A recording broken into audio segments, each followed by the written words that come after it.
মনুষনা, আজকে রান্না কেমন হয়েছে একটু খেয়ে করে বলো আমাকে।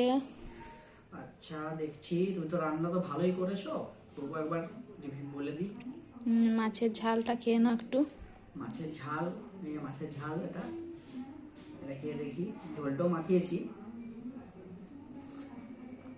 এটা সরষে বাটা দিয়ে মাছের ঝাল করেছি, আর ওটা হচ্ছে পোনা মাছ তেঁতুল দিয়ে করে টক করেছি। আমসি নেই, তার জন্য টক খেতে ইচ্ছা হয়েছিল, তার জন্য ওরকম বানিয়েছি। কেমন ঝোলটা হয়েছে? খুব সুন্দর হয়েছে।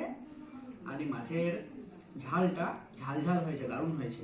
ঠিক আছে, তাহলে বউ ভালো রান্না করে? একদম একদম, আমার বউ তো রান্না বরাবরই ভালো করে। এই যে মাছের ডিম দেখো, এটাও খেয়ে দেখছি। দারুণ দারুণ, তাহলে রান্না ভালো খুব হয়েছে? সুন্দর, দারুণ হয়েছে। তো আমার রান্না করতে গিয়ে কী হয়েছে জানো, ভালোটা কি এমনি এমনি হয়? এই যে আমার হাতে ফসকা পড়ে গেছে, ওই জন্য ভালো হয়েছে। রান্না করতে গেলে একটু হবে, কিন্তু রান্না বেশ সুন্দর হয়েছে, টেস্টি হয়েছে। এই হচ্ছে বর। চলো আমিও খেয়ে দারুণ নিই রান্না তাহলে। হয়েছে।